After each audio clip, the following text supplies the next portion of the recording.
and with your spirit. Glory to you, O Lord.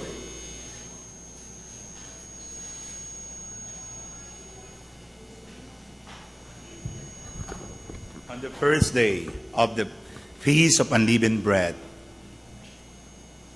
when they sacrificed the Passover lamb, Jesus' disciples said to him, "Where do you want us to go and prepare for you to eat the Passover?" He sent two of his disciples and said to them, "Go into the city, and a man will meet you, carrying a jar of water. Follow him. Wherever he enters, say to the master of the house, 'The teacher says, where is my guest room, where I may eat the Passover with my disciples?' Then he will show you a large upper room, furnished and ready. Make the preparations for us there." The disciples then went up, entered the city, and found it just as he had told them. And they prepared the Passover. While they were eating, he took bread, said the blessing, broke it, and gave it to them and said, "Take it, this is my body." Then he took a cup, gave thanks, and gave it to them. They all drank from it. He said to them, "This is my blood of the covenant, which will be shed for many. Amen, I say to you, I shall not drink again the fruit of the vine until the day when I drink it new in the kingdom of God." Then after singing a hymn, they went out to the Mount of Olives. My dear brothers and sisters, the gospel of the Lord. Praise to you, Lord Jesus Christ. Napakadami po nating mga kapiastahang ipinagdiriwang. At nung isang linggo, natatandaan po ba natin ang kapiyastahan? Well, we celebrated the Feast of, nalimutan na, parang may Holy Trinity. Okay, parang may dragon, may kasama tayong dragon na. Okay, hindi na ako kikilos. Yan, may dragon tayong kasama. Okay, thank you. So, atin pong natandaan yung Feast of the Blessed Trinity. And I tried during that Mass, parang may dragon pa rin, brother? May dragon? Okay. So, in that Blessed Trinity, we are being invited by the Lord, not just to understand the dogma of the Blessed Trinity, but to live the unity, peace, love, and unity of the Trinity. Hindi po naman hindi tayo nanyayahan na completely maintindihan natin, kundi sumama po tayo sa ikot ng pagmamahal ng Ama, ng Anak, at ng Espiritu Santo. That is a mystery. Amen? Today, we are confronted with another mystery, and that is the mystery of the Holy Eucharist. How is it possible na pagkatapos ng consecration, yung tinapay nagiging body of the Lord? How is it possible that the wine after the consecration becomes the blood of the Lord? Dumating po ba sa punto ninyo na pag nag-communion kayo, sabihin nyo, Diyos ko, parang iba ang lasa ng tinapay? Sabi pa nga nung iba, Father, bakit po yung ostya, lasang ipis? Sabay, kumakain ka pala ng ipis, ano? At yung minsan, pag inom ko dun sa alak, sabi ko, luma na yung alak. Saan nangyari yung pagbabago? Sabi po ng Catholic faith, after the consecration, it is no longer an ordinary bread. It is already the body of the Lord. Amen? Sabi po sa ating paniniwala, pag nabigyan ng consecration ng pare, hindi na po ito ordinaryong alak, hindi na po ito ordinaryong tinapay. Well, what we receive, we believe as Catholics, that we receive is Jesus. Amen? And we believe that Jesus is really, truly, substantially present in the Eucharist. Ilagay po ninyo inyong sarili bilang pare. Uncle Rubino, pare kayo, halimbawa, no? Nagmisa kayo. Yan, Dr. Boy, pare ka na rin. Pare Rutong. Nagmisa kayo. At sa misa, biglang may nahulog na langaw dun sa chalice. Hey, sa consecration, anong gagawin mo? Dugo na ni Kristo yan. Halangan tanggalin mo yung langaw. Hindi, ano na yun? Nakasipsip na yung langaw ng dugo. Well, nangyari po sa akin yon. I didn't have any other choice. Talaga pong ininom ko po yung buhay pa ho yung langaw. At talaga pong nagsiswimming sa aking lalamunan. Pero, that's true. It's already the blood of the Lord. Pero next time around ho nagmisa ako, pagtingin ko po, wala na rin po akong magawa. Pagtingin ko po, may nagsiswimming, hindi lang po langaw, bangaw na. Pagtingin ko, buntis pa. Sabi ko, Diyos ko, never again, never again. Kaya sabi ko, Lord, nasubukan na po ninyang faith ko. Nainom ko na po ito nung last time. Ngayon, ang aking alternative, ipainom sa sakristan. Ayun. So yung sakristan, very grateful pa. Sabi, Father, would you believe, gumaling po yung hika ko. You see, with matching langaw at bangaw. Pero we believe that after the consecration, it becomes the body and blood of the Lord. Ang tawag po dun sa theology ay transubstantiation. Sabihin nga nyo, nakakabulol, ano? Pangalan pa lang, nabubulol ka na. Pero naroon po yung pagbabago, kaya nga trans, ibig sabihin nagbago. Saan ang pagbabago? Substance. Transubstance. Alin ang nabago? Ang nabago ba yung color nung ostya? Nabago ba yung, sabihin po natin, nabago ba yung amoy? Di ba amoy tinapay? Lasang tinapay? At nabago ba yung lasa? Hindi mo ba? Lasang tinapay pa rin. Pero saan po naroon yung pagbabago?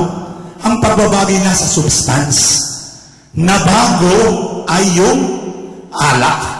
The substance of the bread becomes the substance of the body of the Lord. Pero naroon pa rin yung amoy, naroon pa rin yung lasa, naroon pa rin yung color. So, the change happened in the substance. Well, napakahirap pong maintindihan. Pero, sufficient enough that we believe that Jesus is really, truly, substantially present in the Eucharist. Well, binanggit po natin yung Passover celebration. Ano po ba yung Passover celebration? Kung natatandaan po ninyo yung Ten Commandments, yung Exodus experience. Yung Passover po ay ginugunita ng mga Israelites kung paano sila iniligtas ni Yahweh sa kuko ng mga Ehipsyo. Kung paano sila pinalaya. At kung paano nahati yung Red Sea sa gitna, patay yung mga Ehipsyo, nakapunta sa Promised Land yung mga Israelita. Well, if we try to see the history of Israel, meron po tatlong theme na very, very pronounced that they really meditate into. Number one is the desert motive. Yung mismo karanasan nila sa desert. When they experience the mercy, the love, the protection of the Lord. At doon nila nakita ang dakilang pag-ibig ng Diyos. Disyerto for 40 long years. Second motive is the manna motive. Closely connected to the desert motive, ano yung pinakain sa kanila? Kumain sila ng manna. And the manna sustained them in their journey for 40 long years. And then the third motive is the banquet motive. Well, katulad po ng mga Israelita, mahilig din po tayo sa chibugan. Pag birthday, chibugan. Even in the institution of the Holy Eucharist, we can find that it is instituted as in a form of a meal. Salo-salo. Kaya nga po, kahit na nagpakita ang Panginoon, salo-salo, ihaw-ihaw sa palaisdaan. You see, first miracle happened at the wedding of Cana. Sipugan pa rin yan. Pero what is in a meal? Pag ikaw ba inimbitahan, naalala mo ba, Susan, nung naimbitahan ka ni Louie makipag-date? Saan nga kayo nag-date? Kung saan? Saan mo ba dinala Louie? Si Susan noon sa Luneta? Kung saan? Pero, bakit tayo nag-aanyaya? Para maka-first base. It symbolizes, naalala ni Onat yung kanyang mga nakaka-date ng unang panahon, Hasileng. Yung pag-date symbolizes human friendship, solidarity, and communion. Kaya nga nang ginawa ng Panginoon ang Eucharist, it is in the form of salo-salo, in a form of a meal. Pero ano po ang ang nakapalaman doon? Well, number one, na pinanggit po natin, just for us to be guided in our reflection for today, Jesus said, I am the bread of God. Was Jesus talking about symbolically? Was Jesus talking about metaphorically? Or is Jesus talking about in the literal sense? And the answer is literal sense. Ako ang pagkain nagbibigay buhay. Kaya naman parang ang hirap yatang tanggapin. Thank you, brother. Makakapasok ka sa langit kasama ang iyong camera. Pakihawak lang po, sister. So, yun po. I am the bread of God. Siya ang pagkain, siya ang tinapay. And looking closely at the word tinapay, galing pala yan sa salitang Latin, pan. Pan is tinapay.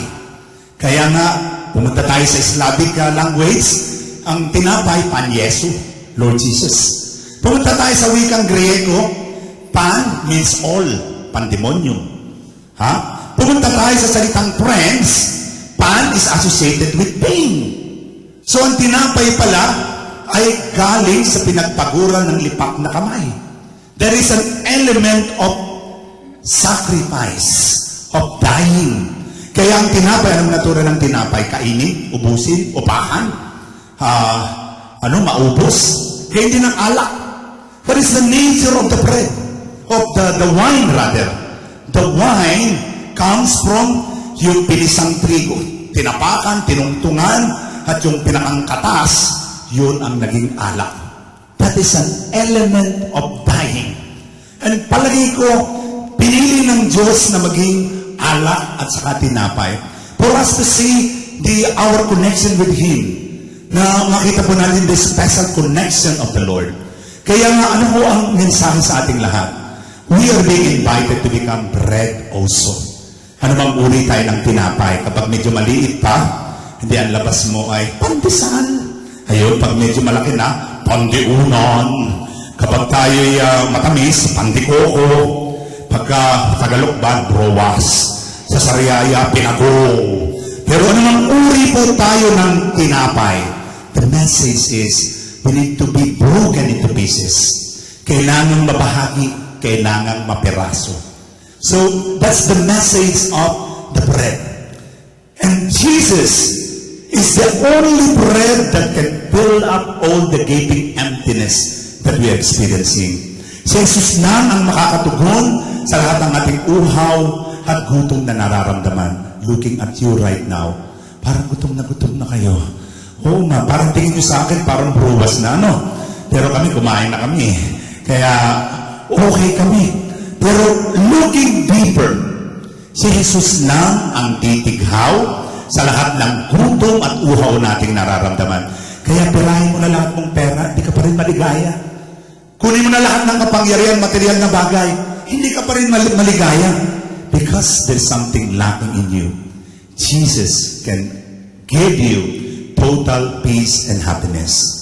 Meron po akong bigyan po ng counseling na napakayamang tao. Hindi ko nababanggatin kung sino. Pero napakayamang po niya. Pero sabi niya, after all, Father, walang kahulugan lahat. Itong aking ito. Parang may hinahanap akong kulang. Parang bitin ako. At ang sabi ko lang sa kanya, papasukin mo si Lord sa puso mo at ikaw ay magiging maligaya. And I think if you have God with you, you have everything in life. Amen? The second point is, we are to reflect the Eucharist. Ano ho ba ang kahulugan ng Eucharistia sa makabagong pamumuhay natin? Anong ginawa ng Panginoon when He took the bread? Anong ginawa niya? He took, He blessed, He broke, and then He gave. I'd like to highlight the 4 verbs here. The first word is to take. We are being taken. We are being chosen by the Lord in spite of our sinfulness. Tayo tinawagan ng Panginoon, though we are not perfect people, we are being chosen by the Lord. Second verb is, He blessed. Do you believe that we are all blessed people? Amen? Naniniwala po kayo na mapalad po tayong lahat? Amen? Sabihin mo nga sa katabi mo, mapalad ka? Malapad ka? Mapalad ka pala? baliktad pala yun. Pero you see, blessing can happen also in the form of sickness, in the form of brokenness. Dumarating po ang blessing sa panahong tayo may sakit, sa panahong tayo nag-iisa, sa panahong tayo nahihirapan. And we have to believe that we are all blessed people. Amen? And life is a blessing. Amen? Third, ano yung pagkatapos ng he blessed, ano ginawa ng Panginoon? He broke the bread. I think this is a valid experience of all of us to be broken. It is a universal source of loneliness and sorrow. To be broken by problems, to be tormented with so many sickness. But actually, it is a cause of grace. Diyan po tayo lumalago, diyan tayo tumitibay, diyan tayo hinuhulma, diyan tayo dinadalisay ng Panginoon in the brokenness that we are experiencing in different forms of brokenness. Number 4, after breaking it, pagkatapos na mapiraso ang tinapay, anong ginawa? He gave. Only then, after breaking, that we can be a gift to one another. Saka lang po tayo magiging magandang balita kapag tayo po ay napiraso na. Kapag tayo po ay nahati-hati na. Kapag tayo po ay napatungo na ang puso. Meron pong isang paring lumapit sa akin at nagtanong, very personal ang kanyang tanong, Father, paano ba nagiging healing priest? Well, paano ba nagiging healing priest? Ang sagot ko, kailangan dumugo ang puso mo sa maraming pagkakataon. Only then, if your heart is broken, that you become a wounded healer. Only then, when you can break your heart, break your life, then you become a good news to other people. Meron nga akong kumukuha ng aking buhay sa pelikula. Sabi ko, wag muna ngayon. Wala pang ending. Saka mamumroblema ako kung sino ang gaganap na Father Joey. Pero as you can see, all of us are called by the Lord to become bread broken into pieces. So dear brothers and sisters, ano po ba ang kahalagahan ng Corpus Christi sa ating lahat? We are celebrating the most important gift of the Father to all of us. The gift of Jesus Christ. Kasi sa mga taong mamamatay na, mag-iiwan niya ng alaala. Di ba? Souvenir. Something that will remember a person. It can be a picture. It can be a video. It can be a hand written na nakalagay doon yung mga bilin. But Jesus is so powerful. Jesus used His divine power so that people may remember Him by transforming the bread into His body, by transforming the wine into His blood. Kaya hindi na nga lang niya iniwanan ng something material. He left us His body and blood. Na hindi na po tayo, hindi na siya limited ng time and space. He will be forever with us in the Mass. Go to the Blessed Sacrament, Jesus is there. Attend the Holy Mass, Jesus is here. Receive the communion, and Jesus is there. So today, we are being invited by the Lord to experience His presence, no less than in the Holy Mass. Ako po'y naniniwala na marami po ang napapagaling ng misa. Do you believe that the Holy Mass can heal you? Amen? Kaya nga po, sa akin pong karanasan bilang healing priest, I cannot count those people experience healing already. Mga taong mga matindi ang karamdaman. Well, meron nga po kong isang tao na pinareng over ko for 3 years pala akong sinusundan. At sa pagkaraan ng 3 years, sabi sa akin, Father, kukompose ko po kayo ng mga kanta na healing songs. Just an expression of my thanksgiving. So, sa June 17 po, lalabas na po ang aking first album na sabi commercial. It's a thanksgiving of a person who got healed. Sister Coy Rubrico. Na, well, she was at the point of trap. Yeah. Kasi kanina pa eh.